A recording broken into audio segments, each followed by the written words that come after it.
Hey guys, what's going on? It's Carl here, back with another video. You've just got your brand new iPhone 6S and you are wondering what makes it so special. This video will talk about a couple tips and tricks to help you utilize your shiny new, obviously rose gold iPhone. Let's get right into it.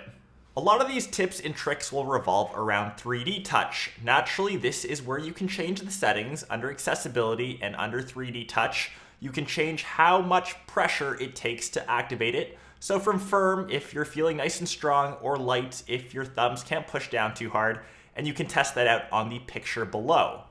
Next off, we're switching a bit to accessibility. This is kind of interesting since I'm doing a whole project on this at work. You can now zoom in to your iPhone in case you find it hard to see. You can also enable that scroll dial to activate on force touch. So press nice and hard and you can now zoom into a specific area. Really handy if you can't see or you're struggling to see a specific area on your 6S. Next off, I feel this is a bit more important for iPhone 6S users, not 6S Plus, since it does have a smaller battery life. We now have low power mode. In case you want to save extra juice, just activate this and it disables some functions like Siri, but will help you get through the rest of the day. The next little tip or trick I'm sure most of you have seen in the keynote, but I will touch on it quickly. That pun was intended. It does require 3D touch, so pressing on an icon gives you some actions from the home screen. It's predominantly Apple apps that have this functionality, a few like Instagram do, but I'm sure most applications will catch up in the near future as updates do roll out. And 3D touch does of course extend into other areas of the phone. Pressing down on a photo, swiping up, you can choose to share, copy, or delete it quickly. The same goes for emails. So now you can preview items without going into them, and this will definitely help speed up time and save you a few clicks, which do add up, I guess, over a long period of time.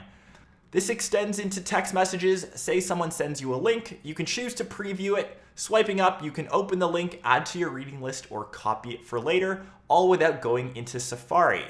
Speaking of text messages, there are times when you're trying to edit something when you're typing, can't quite nail it. 3D touching on the keyboard turns it into a trackpad to easily select where you want to edit. Press down harder and you can highlight certain words. Does have a slight learning curve to it, but definitely way easier than trying to manually select the word you're looking for.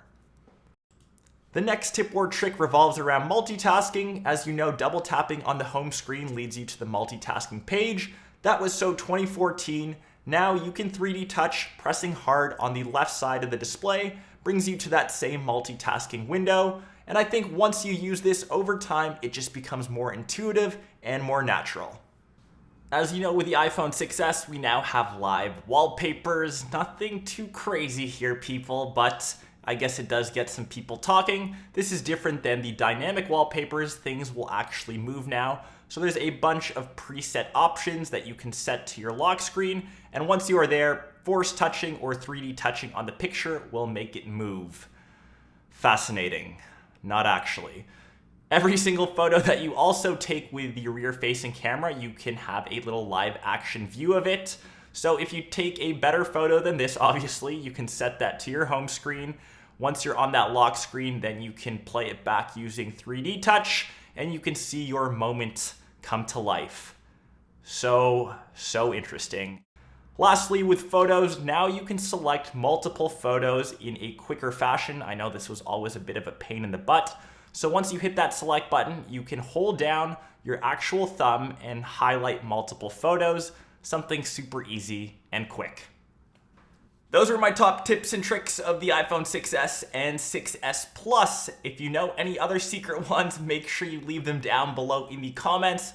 Hopefully that will help out some people that are just getting used to their new 6S, whether it be their first or their sixth iPhone. Does that make sense? If you guys like this video, be sure to smash that like button, subscribe to the channel for more 6S and other tech content, and I will catch everyone else in my next episode. Peace.